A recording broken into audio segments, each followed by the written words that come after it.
Jordan Moore, Sean Cody, joined now by Kenan Christon, the man who was making the highlights on Saturday night. A freshman from San Diego. Good chance to get to know you. The whole Coliseum got to know you real quick, Kenan. What's it been like? I mean, you came in, obviously, it's a pretty impressive depth chart. You had to start at the bottom of it. What's this season been like leading up to this moment? Well, I came in and I didn't really know where I was going to be at coming in, so I just kind of was waiting to see what happened. And then when season was coming around, I was told where I was at. So, they put me down with the scout, and I was just making sure that I was doing my best. When I went down there, I was kind of down at first, but then talking to the older guys, they told me that, they had been there before. So I took it all in and just went with it. Talk about your headspace going into the game. We have, Marquis Step, Vi going down. You think it's Marquis Step, and it's going to be Stephen Carr all day. And then, Marquis Step goes down. Where was your head at going to the game? Were you getting ready to play, or did you know that you might get some carries? Going into that week, Coach Jinks told me I might go in, so I was just making sure I stayed ready on the sideline, keeping my body warm and making sure that I was always ready to go.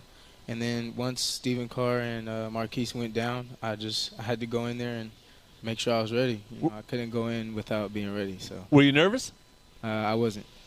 What gets you going? What gets you? A nice big hole, I think, helps. I saw a picture of one of the touchdowns, and it looked like you could drive a truck through that hole, and it gave you a chance to get to top gear. Yeah, the big holes is a big part of it. The O-line, they really opened it up for me on Saturday, so I could really just give praise to them, and then our wide receivers were blocking really well too. So, yeah, that first one, that one sprung wide open. 6-on-6 kind of. But I thought the second one, you really made a nice cut. You had Michael Pittman Jr. come and crack down, and then you had Liam Jims, I think, block out, and that thing just opened up. Talk about that second run and how it sprang open, and you were able to cut in that hole. I was being a little more patient on the second one, letting the blocks develop.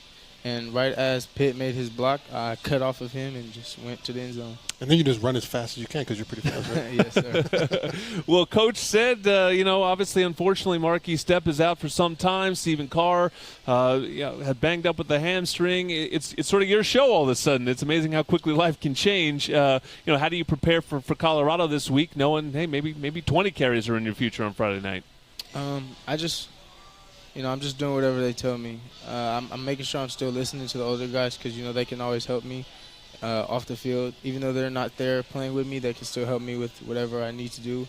I just make sure that, I'm always on top of everything. I try to make sure that my pass protection is always right, making sure I'm always on the right side whenever the play is.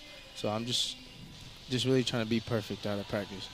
Talk about your progression a little bit. Obviously, you got the speed, and you saw great vision the other night. What's the next step in Kenan's game to get you to that? What are you trying to get better at? Reading the defense, I would say. Reading the defense is one thing that I believe that I could do better. Well, if people don't know, and I think we tried to do a pretty good job of getting this story out, as you're one heck of a track star. There's been some fast football players that casually run track. You are a legitimate track athlete, and Carol Smith-Gilbert, I'm sure, is very excited, hoping to get you out on the track. What is your plan for track and field? That is a great program here, and Coach Carroll is one of the best coaches in the country. After football season during the springtime, I will be with the track team. And that's the plan. I like that plan. We need you out there running fast, man. I could have used some tips from you when I was coming out of USC.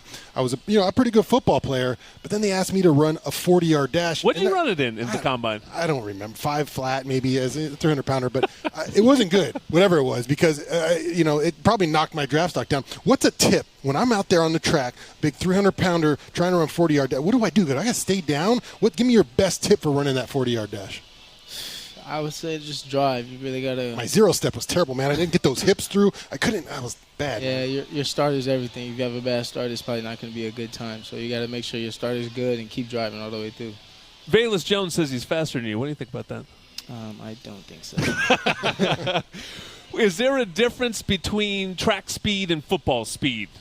Been guys that that aren't quite as fast in one or the other. You clearly showed on Saturday night you have both, but I'm just curious sort of the difference between the two. Yeah, there is a difference between track speed and football speed. There's a lot of guys, and when I was in high school, there was a lot of guys that would be like, oh, he's not that fast or whatever, and then they would get on the track and race me and be like, wow, yeah, he is. It just looks different. Some people look really fast on the field, and then you can see them on the track and they they won't perform as well. Short week against Colorado here. What have you seen on film? Obviously early in the week, and then what's it going to take for the Trojans to get a win on the road here? We just got to be able to protect up front and be able to run and pass the ball, basic game planning, But I really think that if we protect up front and be able to get our receivers open, we can do a good job. There have been some great running backs out of San Diego that have come to USC. Did you know anything about that pipeline when you were choosing schools? What made you choose USC? I wanted to be closer to home when choosing a school, and then when I came here for my visit, I really just fell in love with the school. When I came to campus, it was beautiful. The atmosphere was nice.